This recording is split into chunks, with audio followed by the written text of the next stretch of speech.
今天我在探店的时候，总觉得面前这个大酱怎么越看越眼熟。哎，等一下，这人不是我吗？哈喽，大伙儿挖机，我一直在想啊，就是捏寿司这个活儿真的很难吗？我怎么感觉我上我也行？于是乎，我也成了大酱。今天我们就来探秘一下寿司匠人到底好不好当。我在网上搜到了这家店，它在新宿一个非常高级的大厦里。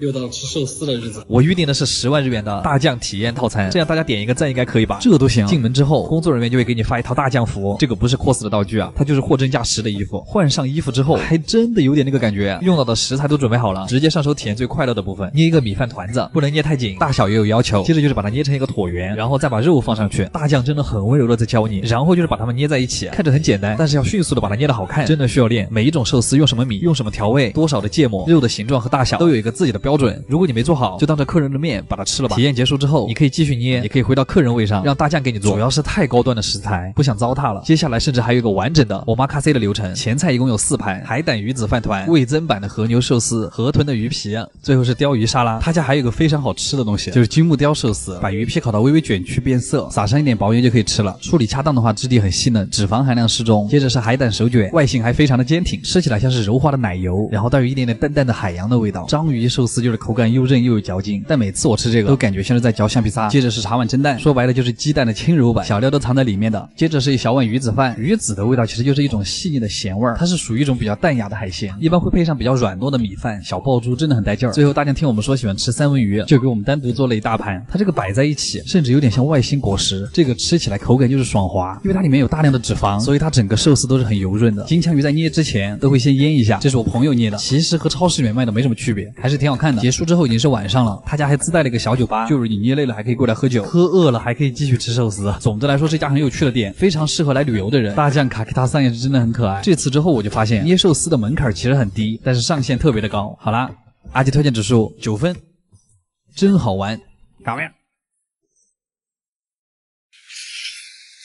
寿喜烧最早起源于日本的古早年代，但都过了几百年了，它为什么还这么受欢迎？又到了吃寿喜烧的日子。今天我们去了这家店，我自认为的天花板，因为它好像除了贵就没什么缺点了。这个一进店就是一如既往的日式浮夸装修，每桌都是独立包间。我猜来这儿吃饭的人多多少少都有点隐私，阿姨一般会跪在旁边把所有的菜都给你弄好，你啥也不用管，只用管好信用卡的额度就好了。他家的前菜依旧非常的精致，这个好像是山楂豆腐，吃起来酸酸甜甜的，一道滑嫩的饭前甜品。这个冬瓜鳗鱼还挺惊喜的，冬瓜那股淡淡的清甜反而降低了鳗鱼的存在感，在日本算最清淡的甜菜了。再来一口苦瓜海葡萄，嘎吱嘎吱的口感。话说南方人都吃过海葡萄吗？为什么我连海葡萄都没有吃过？第二盘前菜是刺身，有章鱼、金枪鱼和鲷鱼啊。今天不是吃寿司就直接跳过吧，然后就开始做寿喜烧了。第一盘是2片 A5 双酱，5200日元一片。他家的特点是每一片肉都会给你搭配不同的配菜，就是一肉多吃，特别讲究。我们的第一片就尝试一下包萝卜泥和豌豆苗吧，它这一片和牛真的太大了。你们知道第一口进去的口感是什么吗？就是一种直冲天灵盖的鲜甜，是那种肉类脂肪独特的甜味，超级的软。因为脂肪分布的特别均匀，入口就特别顺滑，再加上那个酱汁和萝卜泥的甜味，清甜而又收敛的味道。下一片是一块超大的里脊肉，这个我们还是跟蛋黄液一块吃，先用肉把它挤爆，然后再用你们的2颗小门牙轻轻的把肉分开，吃的时候就是一顿操作，往自己的嘴巴里面加 buff， 唇齿间真的牛肉所过之处，处处留着和牛的香味，就这一口那个味道，就直播间的门票钱了。用芦笋蘸着剩下的蛋液，有了没一瞬间觉得蔬菜里面都充满了肉香。我发现就是不管夏天有多热，吃寿喜烧还是香的。再来是锅里的蔬菜，其实这里面我最喜欢的是茄子，就是茄子这种特别吸汁儿的东西很适合寿喜烧，所以茄子不管是外面还是里面都特别香。要不然茄子肉末为什么那么下饭？它也要裹满蛋液，这样会更加嫩滑，一口下去满嘴爆甜汁，而且茄子的奶香也很浓。我现在就可以干4碗饭。是夏天的味道。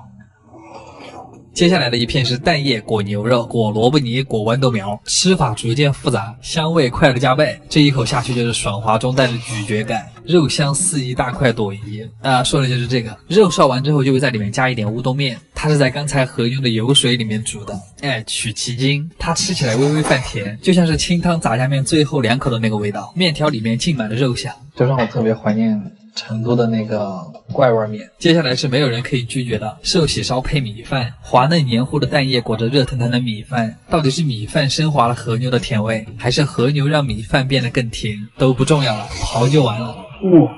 这个小火锅就非常像老北京涮羊肉，它这个吃的就是和牛最原本的味道。第一口我们就只卷一点葱，送进嘴里先是葱根的甜味儿，然后再是和牛雪花散开的味道，再来一片芝麻酱寿喜烧。我感觉北方人看到这个画面，嘴巴里面应该有味道了吧？虽然芝麻酱浓郁的香气已经把和牛的味道给盖住了，其实有点像东北麻辣拌，芝麻酱里加白糖，又鲜又甜。芝麻酱真的很爽。整体来说，虽然他们家确实有点贵，但是每一口都有特别好的体验。如果真想吃寿喜烧，选他们家应该没错，服务也特别到位。阿基推荐指数9分，干玩意儿。等一下，他们说在日本除了烧鸟、寿司、天妇罗就没有别的东西了。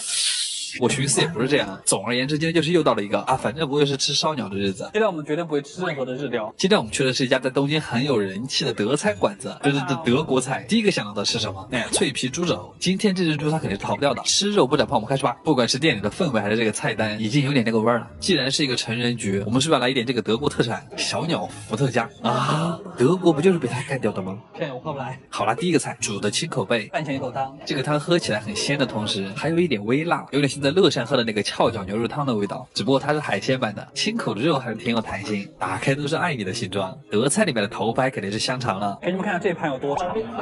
第一排是番茄土豆味，怎么那么像美式快餐？它这个吃着会有一股很明显的烟熏味，但是它又盖不住那个肉汁的那个味道。里面香肠的肉很扎实，一口下去肉感十足，还有点黑胡椒的味道。旁边的脆皮土豆一定要蘸那个孜然番茄酱，又甜又像烧烤的味道。这边建议请想象一下羊肉串蘸番茄的味道，有一点上头，不太确定，再吃一口。这种是真的比清淡的日料好吃太多了。这个厚切培根我狂喜欢，它下面配的是酸菜，而且那个培根是厚切很紧实，有点韧性又有点弹性的那种，肥瘦相间，但是一点都不齁咸。培根的油脂配上微微泛酸又带一点咸味的酸菜，真的太美好了。酸菜就是完美的在给培根解腻。